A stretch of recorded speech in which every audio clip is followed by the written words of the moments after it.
Casey at the bat. Ernest there.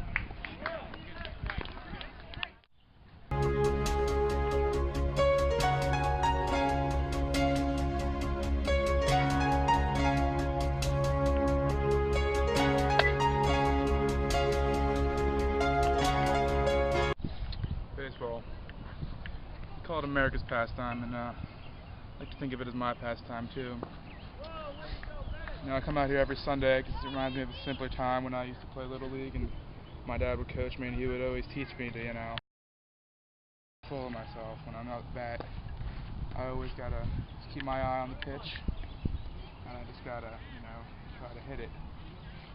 And that's why Casey at the bat really brings me back to that, because Casey, he gets a little too full of himself in that poem, and he needs, you know, just keep his eye on the pitch, but he doesn't really do that because he thinks he's so good, and that's why I chose Casey at the bat. And while I'm out here, I just can't help but think of the poem as Casey at the bat really is a beautiful poem. It's such a beautiful sport.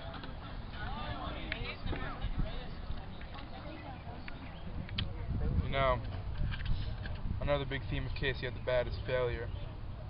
The way that Casey, even though he was the best player, he failed, struck out, and let his team down.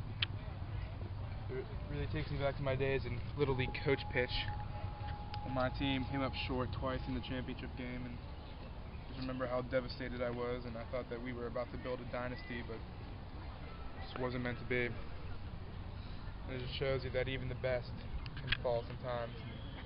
Nothing is a given, and you know, you always just gotta try your hardest and don't get too full of yourself.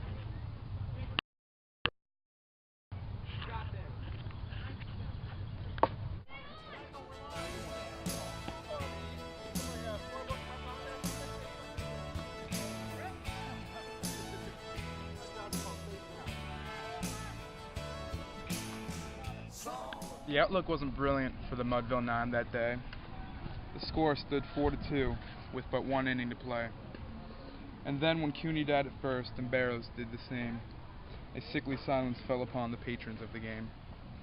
A straggling few got up to go in deep despair, clung to that hope which springs eternal in the human breast. If only Casey would get but a whack at that.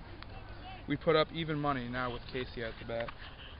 But Flynn preceded Casey, as did also Jimmy Blake, and the former was a Lulu and the latter was a cake. So upon that stricken multitude grim, melancholy sat, for there seemed but little chance of Casey's getting to the bat. But Flynn let drive a single to the wonderment of all, and Blake, the much despised, tore the cover off the ball. And when the dust had lifted and the men saw what had occurred, there was Jimmy safe at second and Flynn a hugging third. Then from 5,000 throats and more there rose a lusty yell. It rumbled throughout the valley, it rattled to the dell. It knocked upon the mountain and recoiled upon the flat, for Casey, mighty Casey, was advancing to the bat.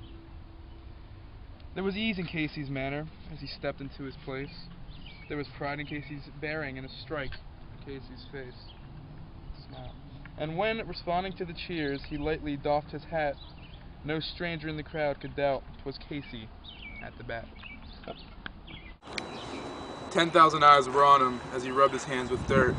5,000 tongues applauded when he wiped them on his shirt. Then while the writhing pitcher ground the ball into his hip, defiance gleamed in Casey's eye, a sneer curled Casey's lip. And now the leather-covered spear came hurling through the air, and Casey stood a-watching it in a haughty grandeur there. Close by the sturdy batsman the ball unheeded sped. That ain't my style, said Casey. Strike one, the umpire said. From the benches, black with people, there went up a muffled roar, like the beating of the storm waves on a stern and distant shore. Kill him, kill the umpire, shouted someone on the stand, and it's likely that it killed him had not Casey raised his hand. With a smile of Christian charity, great Casey's visage shone. He stilled the rising tumult, he bade the game go on. He signaled to the pitcher, and once more the spheroid flew. But Casey still ignored it, and the umpire said, strike two. Fraud, cried the maddened thousands, and echo answered fraud. But one scornful look from Casey, and the audience was awed.